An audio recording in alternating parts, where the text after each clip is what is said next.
नमस्कार, मैं सियारजे और आप देख रहे हैं आपका अपना यूट्यूब चैनल देश और दुनिया। तो आज मैं लेकर के आया हूँ विश्वकर्मा के पांचों पुत्रों में से चौथे पुत्र शिल्पी की कहानी।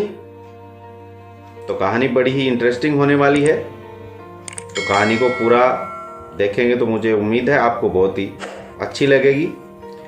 तो चलिए बढ़ते हैं कहानी की तरफ। तो जब मनु, मैं और त्वष्टा तीनों अपनी अपनी चीज़ें यानी लोहा, तांबा और लकड़ी तीनों वहाँ पे ले जाते हैं, तो विश्वकर्मा जी महाराज है वो जो चाहिए होते हैं उन औजारों का निर्माण कर देते हैं। औजारों का पूरा निर्माण हो चुका होता है तो फिर नंबर आता है शिल्पी का। तो शिल्पी को है वो कहते हैं कि अभी आपका नंबर है, आपको है वो मर्त्युलोक यानी पृथ्वी पे जाना है। तो वो उनको कहते हैं लोहा ताम्र काष्ठ ले जाओ साथ, काज कुछ ऐसा करिजे, तीनों आए काम रूप चौथे का धरजे। यानी ये तीनों में से जो है तुम ये साथ में ले जाओ, जो ये औजार हैं इनमें से तुमको जो चाहिए, जो तुमको है वो तुम चाहो वो ले जा सकते हो, लेकिन ये तीनों को सिर्फ तुम्हें काम में लेना है, रूप कोई चौथी चीज का बनाना है, अलग चीज का बनाना है। तो जब वहां से है वो जो शिल्पी है वो चलता है तो अपने साथ में एक छेनी और एक हथौड़ा ले लेता है। तो छीनी और हथौड़ा साथ में लेकर के वो पृथ्वी लोक पर आता है और पृथ्वी लोक पर आता है तो देखता है चारों तरफ वही जंगल, वही पहाड़, वही पेड़ पौधे सब तरह के। तो वो उधर वहां से उसको क्या बनाना क्या नहीं इसी सोच में इधर उधर है वो जंगलों में भटकने लगता है। और जंगलों में भटकते भटकते वो भी, क्योंकि जो माया जिसकी है तो कहीं और कैसे जाएगा, उसी जो ऋषि मुनि है उनके पास में पहुंचता है। और ऋषि मुनि के पास पहुंचता है तो वो भी उन्हीं की तरह सोचता है कि भी चलिए इनसे कुछ सीख ली जाए, कुछ मार्गदर्शन लिया जाए। तो क्या करूं ऐसा कि कुछ जो पिताजी ने यानी विश्वकर्मा जी ने महाराज ने जो उनको कहा है, उनकी बात है वो पूरी तरह से परिपूर्ण हो सके।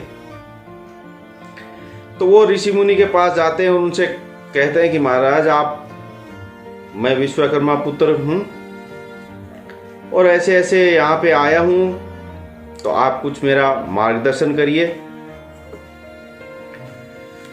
तो वो जो महात्मा ऋषि मुनि जो हैं वो उनको कहते हैं अनुपम रूप विचारजे, धरजे करता ध्यान, वो ही अनुपम रूप है जिसको पहला प्रणाम। ये बात कहते हैं और कहते हैं मैंने आपको जो बताना था वो बता दिया, अब आगे बढ़िए, आपको अपनी खोज जो भी करनी है, जो भी बनाना है, अब इसका मतलब जो है वो आप समझ के आगे करिए। तो जो शिल्पी है वो वहां से आगे बढ़ता है और आगे बढ़ते बढ़ते कहाँ पे क्या देखूं क्या करूं इसी सोच में इधर उधर जंगल में फिर भटकने लगता है। तो भटकते भटकते फिर आगे चलता है तो फिर एक जो ऋषि मुनि हैं वो फिर आगे दिखते हैं। तो उनको फिर उम्मीद जगती है कि चलो पीछे कुछ मिला था मार्गदर्शन, तो इनसे और ले लेते हैं, क्या पता अपना काम और आसान हो जाए, कुछ है वो अच्छा है वो मार्गदर्शन मिल जाए, तो कुछ मैं अलग चीज जो बता है उस हिसाब से अपनी पूरी करके लेके जाऊं। तो वो उस मुनि महाराज के पास में जाते हैं और उनको पूरी बात बताते हैं कि भाई मैं ऐसे ऐसे आ रहा हूं और पीछे मेरे को जो ऋषि मुनि महाराज मिले थे, उन्होंने जब मैंने मार्गदर्शन मांगा तो उन्होंने मेरे को कहा था कि अनुपम रूप विचार जे धर जे करता ध्यान, वो ही अनुपम रूप है जिसको पहला प्रणाम। तो ये बात सुन के वो जो है वो उनको कहते हैं और आगे जवाब देते हैं कि शिला समारे अनुपम रूपा, कर विद्या में रहे अनोखा। तो वो उनको कहते हैं शिला यानी जो पत्थर की शिला आप जानते ही, शिला संवारे अनुपम रूखा यानी अनुपम रूपा, यानी शिला का है वो अनुपम रूप जो है उसको अपने हाथों की कला से ऐसी संवारिए कि वो एक अनोखा रूप बन जाए। ये आपको ले जाना है। तो वो वहां से है वो आगे बढ़ते हैं और फिर शिला की तलाश में आगे पहाड़ की तरफ जाते हैं। पहाड़ पर जाके वहां पे है वो शाम हो जाती है।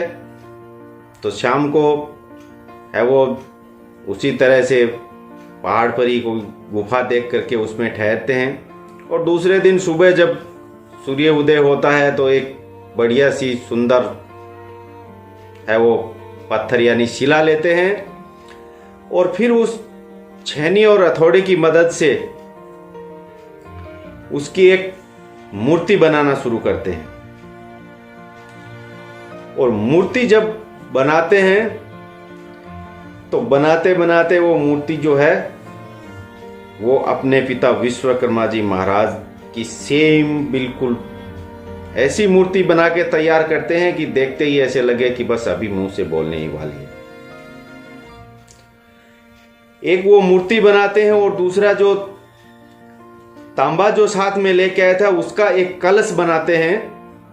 तो वो मूर्ति और तांबे का कलश इतना बिल्कुल अनोखा, देखे तो देखते ही रह जाए आदमी। ऐसा कलश और ऐसी मूर्ति वो बना के अपने साथ में लेते हैं और वापस उस महात्मा जी के पास में आते हैं कि देखिए महात्मा जी, ये मैं बना करके लाया हूं, आप बताइए मैं परीक्षा में सफल हो पाऊंगा या नहीं, मेरी कला कैसी है कैसी नहीं है। तो वो कहते हैं कि भाई कला तो आपकी बिल्कुल ही अद्भुत है, लेकिन आप उसमें कितने सफल हो पाए कितने नहीं हो पाए हैं ये तो आप पीछे जो महात्मा जी हैं उनके पास में ही जाइए, वही तय करेंगे, वही बताएंगे कैसा है। तो वो फिर वहां से चलते हैं और वापस उस महात्मा जी के पास आते हैं, उनको दिखाते हैं और वो महात्मा जी कहते हैं वाकई आप विश्वकर्मा के पुत्र हो, आपने बड़ी ही अनोखी चीज बनाई है। तो वो वहां से लेकर के फिर वापस विश्वकर्मा जी महाराज के पास पहुंचते हैं और जब वो अपनी मूर्ति और कलश उनके सामने रखते हैं तो उनको भी देख के एक बार ऐसा लगता है कि ये मैं ही हूं, बिल्कुल मेरा ही रूप है।